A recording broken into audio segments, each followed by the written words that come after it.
Sensasi baru, nikmati waktu. Bikin survei yang soal Oh iya. boleh di-share nggak? Jadi yang Nah. dilakukan oleh Abang survei antara 31 Januari sampai 3 Februari. Ya, jadi gini, ini saya punya inspirasinya itu waktu saya melihat situasi di Amerika Serikat. Jadi situasi di Amerika Serikat waktu itu kan lagi Pilpres ya, Donald Trump lawan Joe Biden. Itu juga kan pembelahannya itu luar biasa. Itu ya. jelas kan cuma Sampai ini masalah masker aja ya, masker nih ya. Kalau kamu orang Republik, kamu nggak mau pakai masker begitu ya. Kamu nggak mau. Jadi yang jelas sih, kalau dilihat kamu pakai masker itu berarti kamu orang Demokrat, kamu pendukungnya Padahal itu Joe buat Biden. kesehatan. Padahal ini masker, ini kesehatan. Itu di Amerika. Amerika Serikat loh, begitu ya. Yang istilahnya mungkin hampir 100% pakai media sosial ya, yang bacanya mungkin lebih kuat daripada kita. Nah, yang jadi tanda tanya di saya Di sini waktu gimana, itu. gitu? Di sini gimana? Cuman karena saya nggak punya dana untuk buat seluruh Indonesia, saya ambil aja Jakarta. 2020 ya? Nggak, itu salah tanggal itu. 2021. 2021 nih maksudnya. Oke. 2021. Nah, jadi saya buat 31 Januari sampai 3 Februari 2021. Saya ambil di Jakarta aja. Kenapa? Karena Jakarta ini adalah pusat epicentrum pertarungan politiknya. Coba aja nih diterusin ini. Datanya ini buat saya agak kaget juga. Menduga tapi agak kaget aja. Lanjut terus. Nah, sebelumnya nih. Persediaan. Nah, waktu saya tanya, pemerintah berencana melakukan vaksinasi massal untuk menangani pandemi COVID. Ini Jakarta loh ya. Anda bersedia atau tidak divaksin? Bersedia Yang 40%. bersedia 40,6%.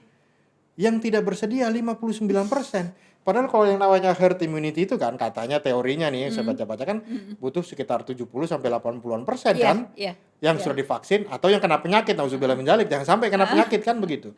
Nah, ini Jakarta Yang tidak bersedia. tidak bersedia. Alasannya ada Nah, alasannya. alasannya ada nih. Nah, lanjut Next-nya? terus ya. Lanjut next terus.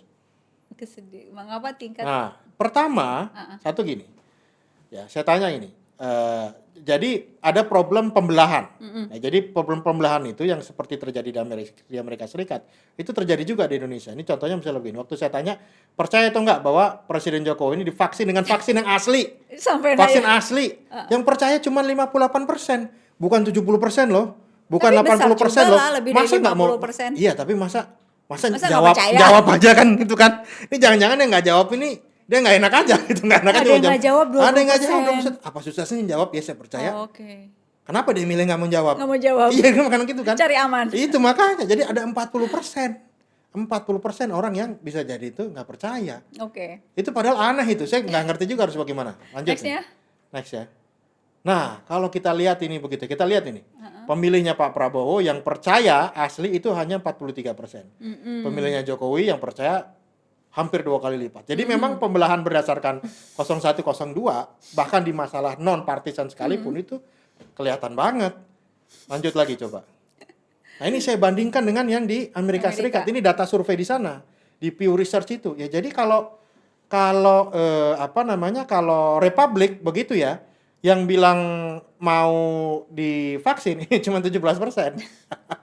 Beda dengan yang orang Demokrat begitu, 50 sama 24%. Itu contohnya aja. Jadi mirip ini. Kejadian di Indonesia Padahal kejadian. buat sehat dia juga Makanya, nah nyawa dia bukan cuma sehat, nyawa dia begitu ya.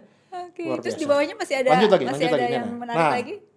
Ini kayak misalnya nih, kenapa tidak? Nah, ini jadi maksud saya. Ini perlu kita yang perlu dilakukan oleh pemerintah ini adalah nih yang terutama yang tidak bersedia divaksin ya. Nah, takut ada efek samping. Vaksinnya belum teruji, belum percaya vaksin, masih bisa tertular. Jadi intinya begini. Oke. Ada sehat Ya, sendiri tanpa vaksin. pemerintah ini harus sosialisasi yang benar lah terkait dengan ini begitu. Tetapi ini ada tetapinya. Ada yang kalau menurut saya kadang yang tidak terungkap oleh angka itu yang lebih perlu kita waspadai. Misal begini, ini kan jawaban orang yang rasional semua nih. Tidak bersedia dia jawabnya karena saya takut ada efek samping. Itu kan jawaban rasional. Yeah. Itu 43%. Berarti kan di sini ada 57% yang ya gue nggak mau jawab aja. Memang gue nggak mau aja. Saya nggak mau aja begitu. Nah ini pendekatannya bukan lagi pendekatan edukasi, tapi ini perlu pendekatan politik. Pendekatan politiknya itu artinya apa? Ya ini perlu pendekatan untuk meredakan tensi antara pembelahan ini perlu diredakan. Bisa emang. Dari Harus. 2000 berapa belas itu 2014 kan? Harus bisa. Harus bisa gimana caranya, harus bisa. Cara yang paling sederhana itu ya 7 tahun loh. itu dia makanya. Tapi kan kalau saya kebetulan agak lengkap nih men-tracking data-data situasi tentang pembelahan ini. Jadi salah satu kegelisahan orang begitu ya, mengapa pembelahan ini berlanjut. Itu mayoritas yang mereka mengatakan demikian itu perlu adanya keadilan dalam penegakan hukum. Oh, oke. Itu yang paling penting. Oke. Itu yang paling penting. Orang sebenarnya mohon maaf Kalau nggak marah. adil, Nggak, sebenarnya kalau misalnya HRS ditangkap, Abu Janda ditangkap, mungkin orang nggak masalah tuh. Ini saya agak belak-belakan aja begini ya. Tapi ya itu datanya begitu. Kalau dua pihak yang istilahnya atau dua-duanya nggak usah ditangkap. Biarkan saja itu mereka beradu argumentasi. Orang cuma adu argumentasi di sosmed kok.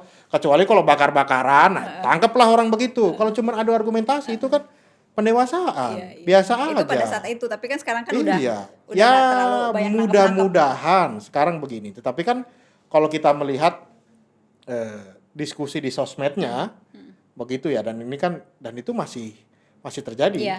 Kalau nggak kenapa misalnya pihak penegak hukum mesti buat patroli kan, gitu kan ya. Buat patroli, tapi sekarang sudah agak bagus sih, sudah patroli ditegur begitu, nggak ada yang langsung dicokok dan lain sebagainya. Dan sebenarnya menurut saya jalankan aja itu apa perintah Pak Jokowi.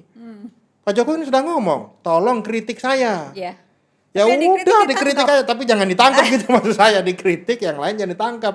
Jadi kan itu saya bilang, termasuk apa yang saya katakan ini menjalankan amanatnya Pak Jokowi ya saya kritik juga gitu maksud saya. Mudah-mudahan nggak ada apa-apa kan gitu. Mudah-mudahan nggak ada apa-apa.